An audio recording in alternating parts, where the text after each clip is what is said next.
Mga kapatid, kayo po ay aking inaanyahan na panoorin at pakinggan ang mensahe ng mensahero ng silangan.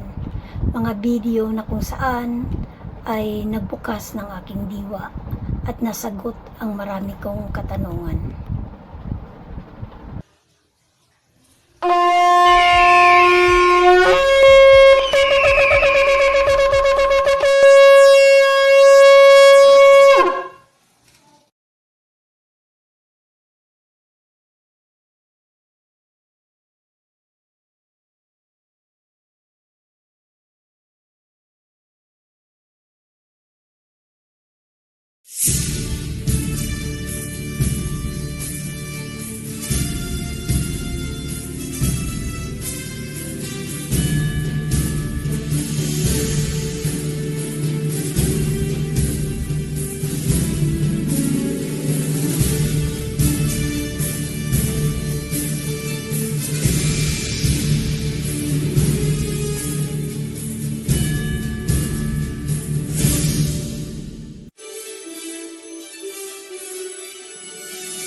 Masayang balita mga Ophirians!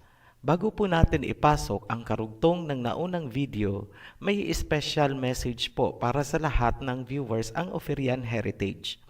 Bunsod po ito ng mga violent reaction sa naunang video ng Creation Series. Ito po ang mensahe. Number 1. Huwag munang husgahan ang naunang video dahil kung sa libro na may 100 pages, ang napanood ninyo ay 5 pages pa lamang. Ang pinakapunto ay merong first couple na nilikha sa panahon na napakaganda ng kapaligiran at meron namang couple na nilikha sa panahon ng tagtuyot. Ito ay kung saan ang halaman o mga kahoy ay hindi tumutubo. Number 2. Huwag munang huhusgahan dahil hindi pa nailalahad kung ano ang nangyari sa first couple at sa lahi nun. Kapag nailahad na kung ano ang nangyari sa kanila, sa kanyo palang lubos na mauunawaan bakit nilikha si Adam and Eve at bakit pansamantalang inilagay sa isang secluded at gwardyadong garden. Take note po ang salitang ginamit natin, pansamantalang inilagay. Number 3. Hindi kinukontra ng Ophirian Heritage na ang tao ay galing kina Adam at Eve dahil yan din ang sinusuportahan ng heritage at makikita nyo yan bandang huli. May mga genetic research na nagpapatunay na ang sangkatauhan ay nanggaling sa iisang mitochondria. Number 4. Hindi sinusuportahan ng Ophirian Heritage ang paniniwalang tayong tao ay galing sa unggoy. Ngunit, kailangang talakayin pa rin ang evolution dahil meron kayong hindi alam tungkol sa salitang yan. Hindi nyo naiintindihan kung ano talaga ang nangyari na tinatawag nilang evolution. Number 5. Huwag ipagpilitan ang dati ninyong alam na galing sa mga doktrina. Galing na po kami dyan. Ang alam nyo ay alam namin, ngunit ang alam namin ay hindi ninyo alam. Katunayan, lahat ng doktrina at turo ay walang makapagpaliwanag bakit may itim at may puting tao. Wala ring makapagpaliwanag kung saan galing ang asawa ni Cain. Hindi nyo kasi napagtugma ang nangyari sa first couple, second couple, at sa lahi ni Noah pagkatapos ng baha. Number 6. Ang video series na ito ay ginawa para sa mga taong nais alamin ang hindi pa nila alam. Hindi ginawa ang video series para sa mga taong nais lamang ipagpilitan ang gusto nilang paniniwala. Kung sa akala nyo mali ang inilalahad namin, humayo kayo ng mapayapa sa paniniwalang gusto ninyo. Yan po ang mensahe ng ating mga advisors. Ngayon, ipagpatuloy na natin ang karugtong ng nakaraan. Tandaan po na ang purpose or objective nitong kasalukuyang video ay patunayan na may ibang tao noon maliban kina Adam at Eve. Hanggang dyan lang po muna ang nilalaman nitong video. Sabayan nyo ang takbo ng series sa pagkukomento para hindi po magulo. Nasa Genesis chapter 4 mismo ang mga katibayan na may ibang tao maliban sa pamilya ni Adam and Eve. Ang pinakamalakas na katibayan ay matatagpuan sa kwento ni Cain at Abel. Sisimplihan lamang natin ang presentation, brief and concise para madaling intindihin. Magbigay lang tayo ng konting background. Sa panahong yun, dalawa lang ang anak ni Adam and Eve. Si Cain ang panganay at si Abel naman ang nakababata. Mahalagang pansinin nyo na kahit nasa labas na ng garden sina Adam and Eve matapos ang kanilang pagkakasala, sinusubaybayan pa rin sila ng Elohim. Katunayan, nakakausap nila ang Elohim. Makikita yan sa istorya noong hindi tinanggap ng Elohim ang alay ni Cain. Matatagpuan sa Genesis chapter 4 verse 6 hanggang 7. Then Elohim said to Cain, "Why are you angry? Why is your face downcast? If you do what is right, will you not be accepted? But if you do not do what is right, sin is crouching at your door. It desires to have you, but you must rule over it." Dahil hindi tinanggap ang alay ni Cain, nagtanim ito ng galit sa kanyang kapatid na si Abel at napatay niya ito. Ilalahad po natin ang mga circumstances. Genesis chapter 4 verse 8. Now Cain said to his brother Abel, "Let's go out to the field." While they were in the field, Cain attacked his brother Abel and killed him. Then the Elohim said to Cain, "Where is your brother Abel?" "I don't know," he replied. "Am I my brother's keeper?" The Elohim said, "Listen, what have you done? Your brother's blood cries out to me from the ground. When you work the ground, it will no longer yield its crops for you. You will be a restless wanderer on earth." Verse 13. Cain said to Elohim, "My punishment is more than I can bear. Today, you are driving me from the land, and I will be hidden from your presence. I will be a restless wanderer on the earth, and whoever finds me will kill me." Verse 15. But Elohim said to him, "Not so. Anyone who kills Cain will suffer vengeance 7 times over." Then Elohim put a mark on Cain so that no one who found him would kill him. So Cain went out from Elohim's presence and lived in the land of Nod, east of Eden. Cain made love to his wife, and she became pregnant and gave birth to Enoch. Cain was then building a city, and he named it after his son Enoch. Analysis po tayo. Noong pinatay ni Cain si Abel, isinumpa si Cain ng Elohim at siya ay pinalayas mula sa lupain na kanilang kinalalagyan. Ito ang pag-uusap ng Elohim at ni Cain. Cain said to Elohim, "My punishment is more than I can bear. Today, you are driving me from the land, and I will be hidden from your presence. I will be a restless wanderer on earth, and whoever finds me will kill me." Sabi ni Cain, "Napakabigat naman po ng parusa nyo sa akin. Pinalalayas nyo ako ngayon sa lupain na ito. Mawawala na ako sa inyong presence o proteksyon. Kung sino ang makatagpo sa akin, ako ay papatayin." Unang patunay, may kinatatakutan ba si Cain na pwedeng pumatay sa kanya?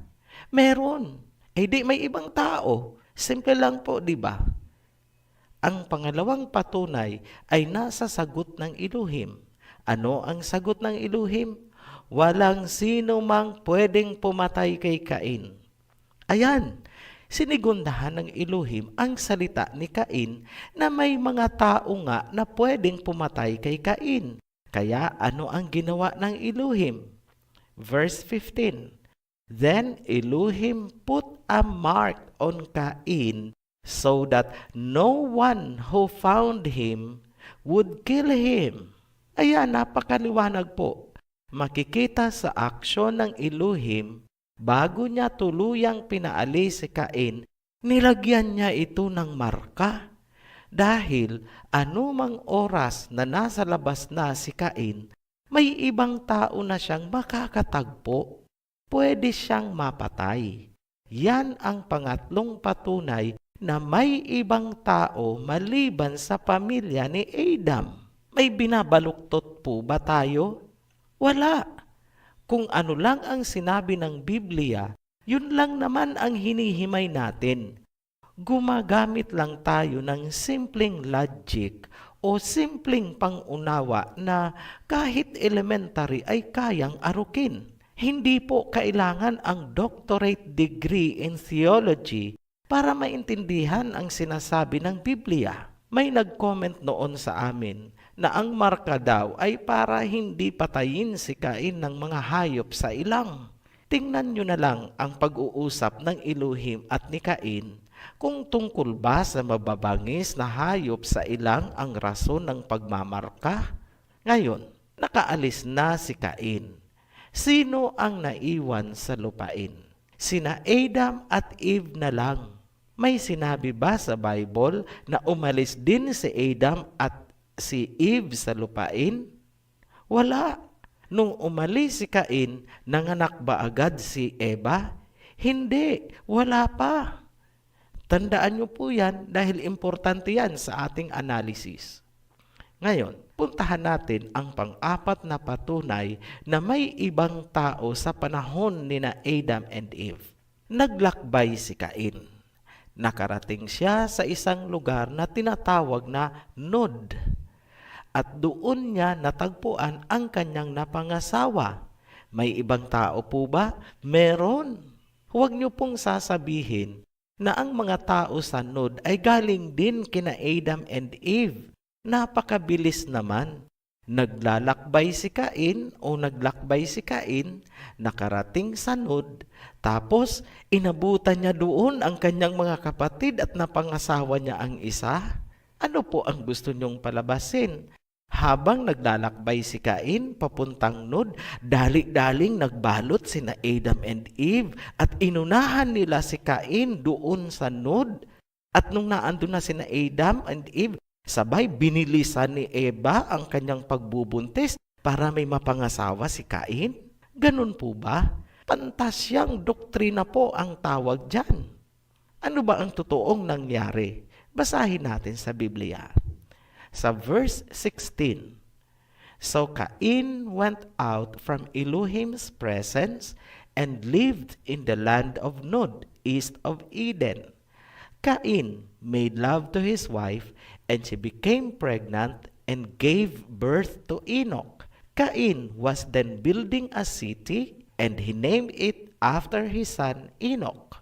Pansinin, may asawa na, may anak, at nagtatayo na ng city. Maraming tao sa Nod, kaya nga tinatayuan ni Cain ng city. So, si Cain ang naging developer ng city. Tanong, sa panahon na nagtatayo na ng city si Cain, ipinanganak na ba ang pumalit kay Abel? Hindi pa. Ibig sabihin, may mga anak na si Cain, may city na, may civilization na, pero hindi pa isinisilang ang pangatlong anak ni na Adam and Eve. Maliwanag po yan sa chronology na ibinigay ng Biblia. Ipagpatuloy po natin. Ito ang naging henerasyon ni Cain. Wala pa si Seth. So kung gusto nyo po itong basahin ng dire-diretso, post nyo lang po ang video. Pero mamaya, ibibigay po natin ang summary. So ito po yung descendants of Cain. And Cain knew his wife, and she conceived and bare Enoch. And he builded a city, and he called the name of the city after the name of his son Enoch. And unto Enoch was born Irad, and Irad begat Mehujael, and Mehujael begat Methusael, and Methusael begat Lamech.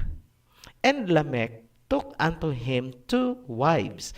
So, kung pumunta po tayo sa verse 25, skip po natin yung 21, 22, 23, 24. Tingnan natin yung verse 25, bandang dulo.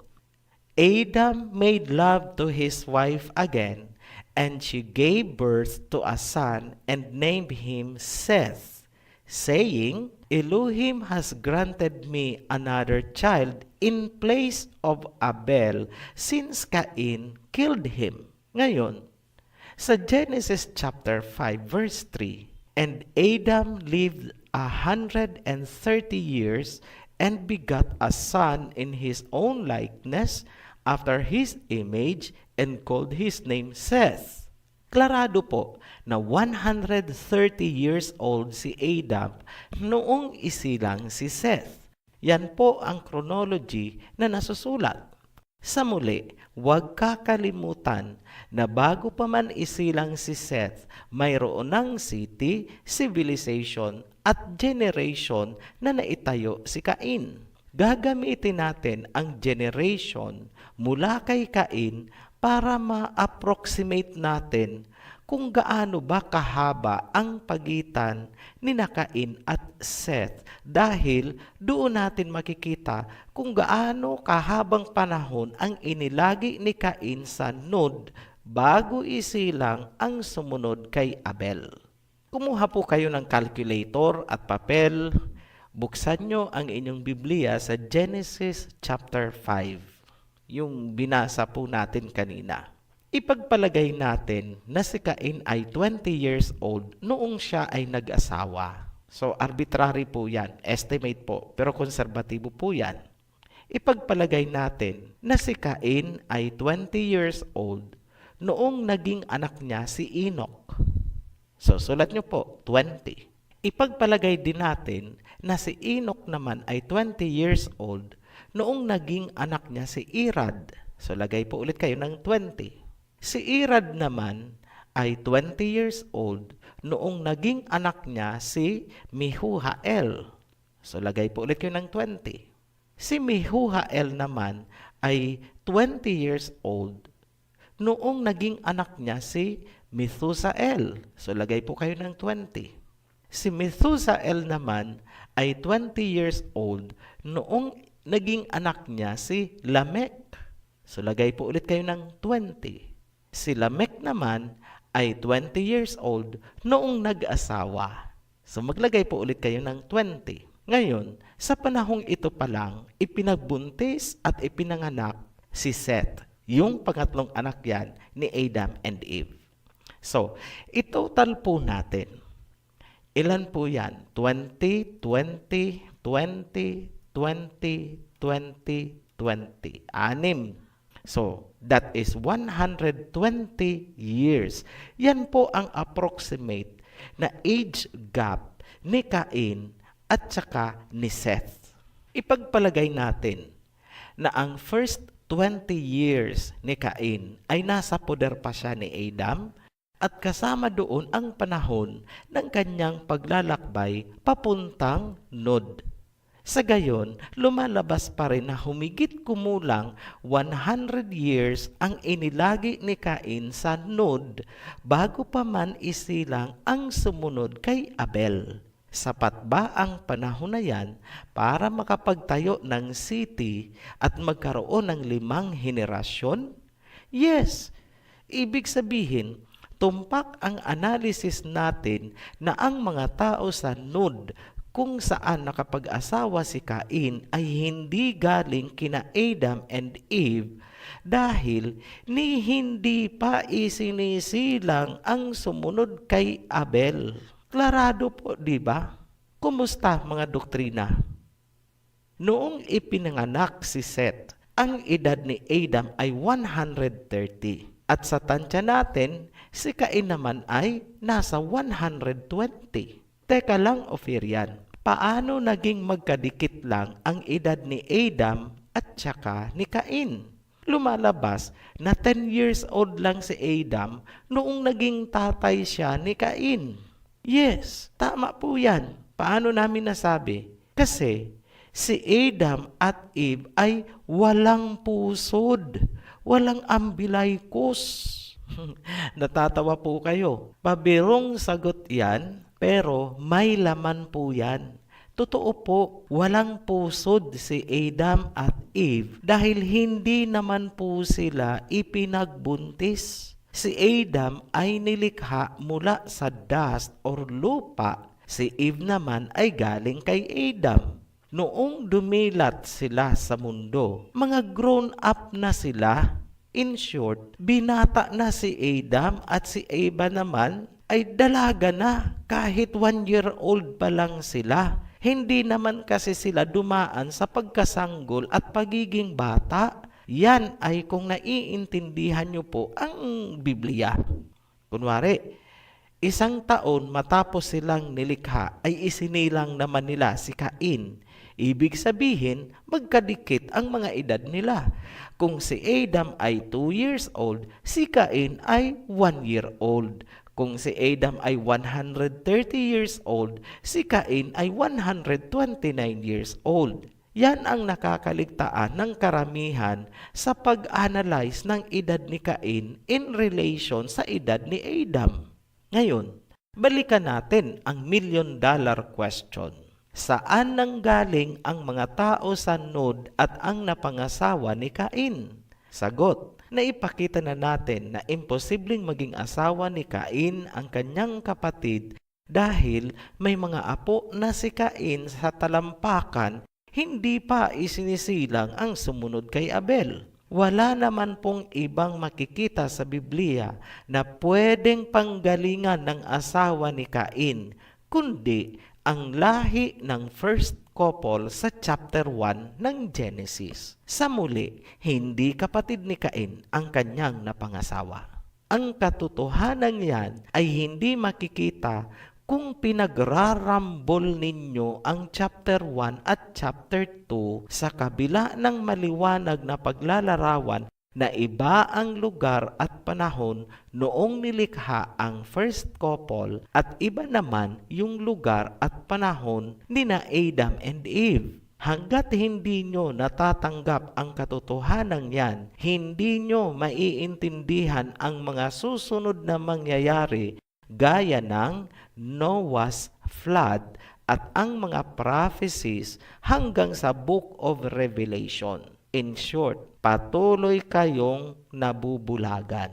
Balik tayo sa topic. Naghalo ang lahi ni Adam doon sa lahi ng first couple dahil kay Cain. Isang bagay na hindi dapat nangyari kung hindi nagkasala si Adam and Eve. Yan ang twist or biglang kambyo ng pangyayari. Maiintindihan nyo bandang huli bakit inihiwalay sina Adam and Eve at hindi muna dapat magkaanak noong nasa garden pa sila. Kumbaga, hindi pa napapanahon ang pagpaparami ng lahi ni na Adam kasi nga hahalo sa lahi ng first couple. Sa madaling sabi, sala sa panahon.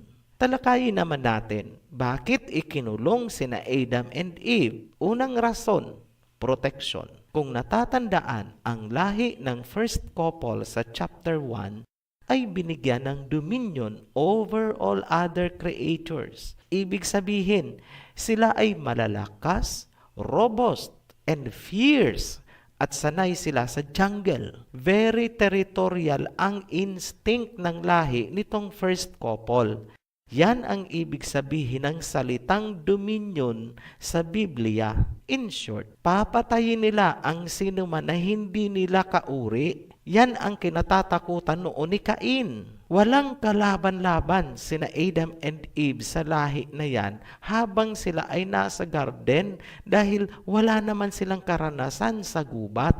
Yan ang unang dahilan bakit gwardyado ng angels ang garden para hindi sila mapasok ng lahi ng first couple. Pangalawang dahilan, hindi pwedeng humalo ang lahi ni na Adam and Eve sa lahi ng first couple. Kaya kung napansin ninyo, kahit noong nagkasala na sina Adam and Eve, hindi sila pinaalis sa lupain. Pinalabas lang sila sa garden dahil naandun ang Tree of Life. Ipapaliwanag din natin yan sa hiwalay na video. Bakit hindi sila pinayagan makakain ng Tree of Life noong nagkasala na sila?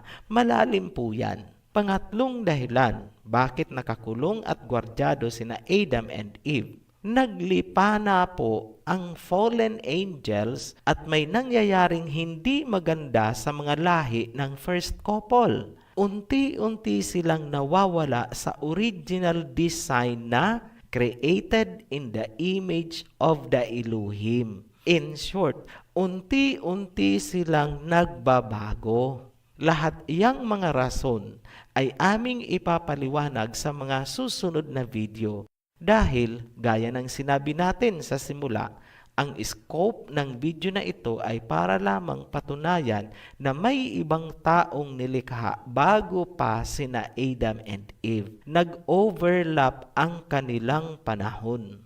Bilang summary, na ipakita natin hanggang sa puntong ito ang mga sumusunod.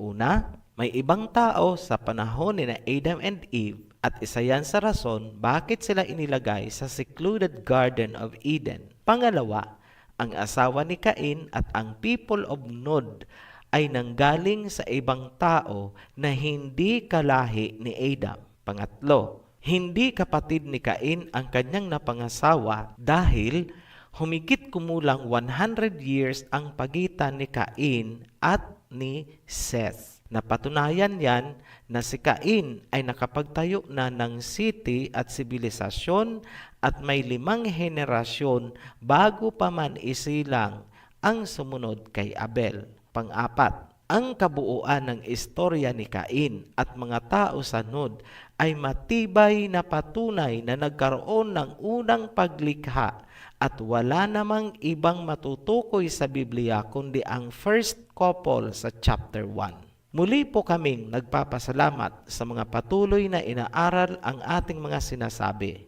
Hanggang sa muli, be blessed, Ophirians. Maraming salamat po sa inyong panonood at pakikinig ng mensahe. At kung kayo po ay may mga katanungan, pakiclick po ang link sa ibaba at paki-like and share na rin po. Maraming salamat.